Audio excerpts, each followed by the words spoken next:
Hey guys, it's Reagan and today I'm here to do one of the most exciting videos to do every year, and that is my favorite books of 2016 video. Now for the year of 2016, I read a total of 67 books. So to narrow that down to 10 was pretty tricky, but I definitely did it because I'm doing this video. Because there are 10 books for me to talk about, I am going to quickly just go ahead and dive into the video. The books are in no particular order because honestly I love them all for different reasons. So yeah, let's just go ahead and jump right in. First book I'm going to talk about was the first book I finished in the year 2016, and boy did I start out this year with a bang, and that was A Weisman's Fear by Patrick Rothfuss. I love this fantasy series. This is the second book to the King Killer Chronicle, a very famous fantasy series by Patrick Rothfuss, which, if you weren't aware, was recently optioned by a TV show that's going to be produced by Lin-Manuel Miranda. Yes, I know, let that sink in. But this is a fantastic high fantasy story following our main character Kvothe as he recounts his life story to us, the reader, and also a chronicle in the book. Following Kvothe as he goes to magic school, as he learns more about magic, as he grows into a man, as he's a child. Literally we follow him through his entire existence, and it's a beautiful, magical, wonderful story. The writing is impeccable. I absolutely love this series, and I am waiting very impatiently for the last book to come out, because when is it coming out? Does anyone know? Please? Next up, I have A Court of Mist and Fury by Sarah J. Maas. This is a book I went back and forth on putting it on because while this book is definitely cliche, it's full of problematic tropes even in some instances, and it definitely lacks some things that it should have. But I can't deny that while reading this book, I was completely engrossed, totally invested, obsessed with all of the characters, and honestly just complete and utter trash for this series.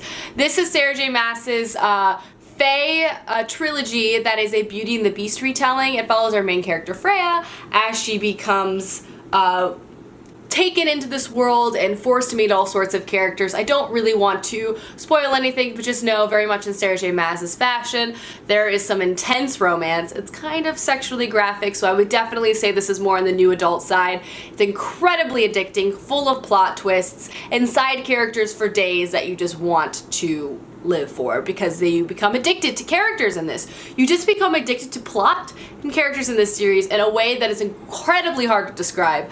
I read this while on vacation and literally didn't leave this book for like 24 hours until I finished it. It just completely took over my life, so I had to include it. The next book on my list is Brown Girl Dreaming by Jacqueline Woodson. I read this book really recently, and it's a middle grade story that is written in verse, and I just thought this book, while small, packed an incredibly powerful punch. It is Jacqueline Woodson's kind of recount and telling of her childhood growing up in 1960s America, both in the South and the North, as an African American female, and it was just like such a beautiful story about family and just experience, and it was just a really, like I said, a powerful story that really just kind of opened my eyes to things that I never really even thought about before. I thought it was beautifully written. I'm a huge fan of verse, and I love family dramas, and I'm kind of a sucker for that. It was a really, really great story. While it's middle grade, I think it has something to offer for anyone who wants to read it, from a young child to an adult. So I would really recommend getting this book for yourself or for anyone in your family or just everyone. Everyone should read this book. Let's be honest. Next up on my list is Flamecaster by Cinda Chima. This is the first book to the new Seven Realms spin-off series. If you're not aware, the Seven Realms series is one of my favorite fantasy series of all times. I have read all of Cinda's books. She's like 10 of them, and I've been reading them seemingly feels like for forever. This was, again, the new book to a new series, and it's just so good. She has a way with characters in creating storylines that seemingly feel like they can't overlap. When they do, it blows your mind. They're very flawed characters in a way that you like because it makes them redeemable and very relatable.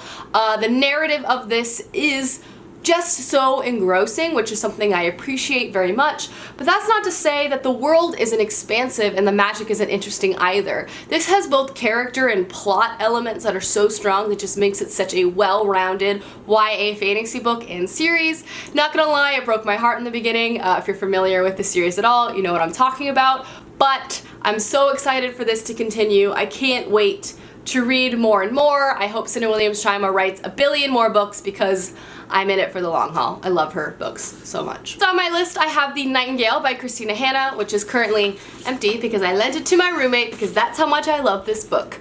This is a World War II historical fiction novel following two sisters and their individual and very different participation in the French resistance during World War II, obviously.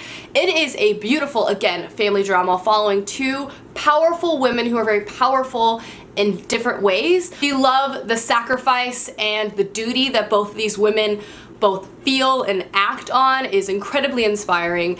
It's just a really wonderful story of a perspective in the war I feel like we don't get very often, and that is one of people fighting at home and not at the front.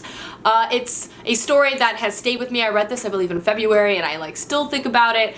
It was probably the most emotionally moving book I read this year. It really impacted me emotionally. It's a really beautiful story.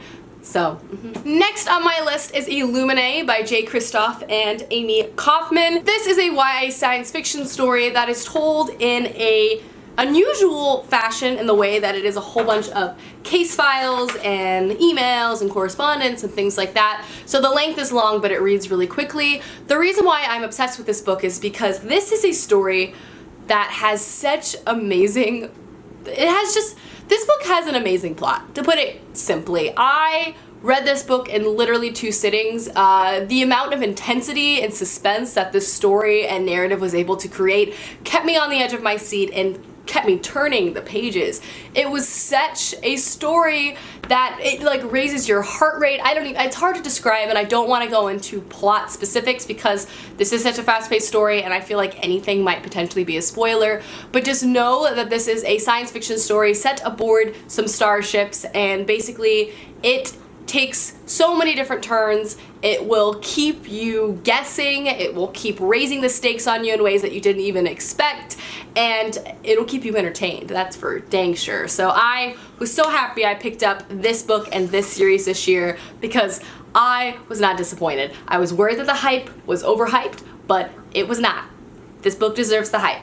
So if you didn't realize, I really like fantasy because there's a lot of fantasy on this list. Next up is a fan favorite, I feel, and that is the Six of Crows duology by Leigh Bardugo. I had the great pleasure of reading both of these books this year, so I was able to finish the whole series, and I'm glad I was able to get to both of them this year because boy oh boy were these a treat. This is a YA fantasy story that has deep historical inspirations from Venice, Italy, and even the New World that Leigh Bardugo hinted to me on Twitter. I asked her about it, and it's so cool. But this particular series, we follow a cast of unsavory characters led by a main character, Kaz Breaker, but we follow and read from every perspective of every character.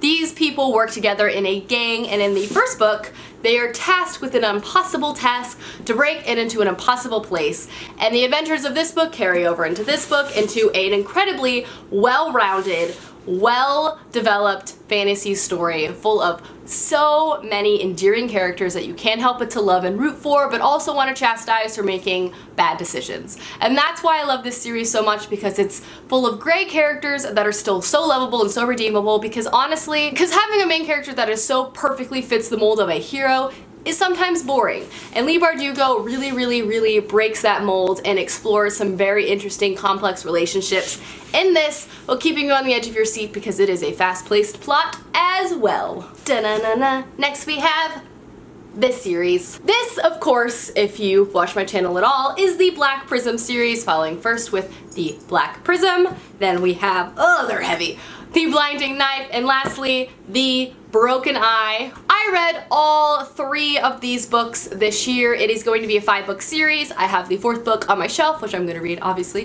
2017. But this is a fantastic high fantasy adult series following, again, a whole very rich cast of characters. We follow multiple perspectives, but the thing that really just gets me about this world is the magic system. It is a world where magic users, magic wielders, control the spectrum of light, and the more colors on that spectrum of light you can control, the more powerful you are. The society is led by a very powerful magic wielder called the Prism, who can control all colors of light. But the interesting thing about this magic system is the more you use, the more you burn up your own life, meaning the magic has negative effects on the actual user. So you have to be considerate. You can't just, you can die incredibly young in this society if you just go out and burn and use all your magic early on. Which I feel like just makes an interesting conflict within this story, both personally and societally and governmentally. You know, asking people to even use their magic at all is kind of an interesting concept. Beyond that, it's again full of so many interesting characters. It has so much political intrigue and twists and turns and dramatic moments. I absolutely love this series. They're long books, but I read all 3 this year without a problem. I was on the edge of my seat and I can't wait to read the 4th book because I feel like at the end of each one I'm like, well, surely that can't be topped, but then it's topped and then they like raise the stakes even more. It is such a great fantasy series. Next on my list is also a recent read that I haven't even wrapped up yet, and that is This Savage Song by Victoria Schwab. I picked this up about a week and a half ago and I was so blown away by it. This is the Victoria Schwab that I love. I was obsessed with her other novel, Vicious. I kind of was for some of her other books, but this is a story that I just fell in love with. It follows a futuristic kind of dystopian society where the world has monsters that are created by like bad decisions. So someone tries to kill someone, this decision manifests, or the consequences of this manifests in a monster. And there are 3 different types of monsters. There are the monsters that kind of suck the life out of you like a vampire. There are the monsters that kind of live in the shadows and again steal your life force. And then there are the monsters that can steal your soul by playing music. We follow our 2 main characters, one who just wants to be human and one who wants to be a monster like her father, and they form an unlikely friendship, and it's so interesting. This book has no romance, which I found to be incredibly refreshing in YA, and it had such an engaging narrative and such interesting characters and such an interestingly dark world. This world is dark. I'm not even gonna pretend like it's not, but it was so good. This is just like Victoria Schwab at her finest. Dark, interesting, relatable characters who are doing bad things, but you still are rooting for them. It's just so great. Such a great book. Can't wait for the next one.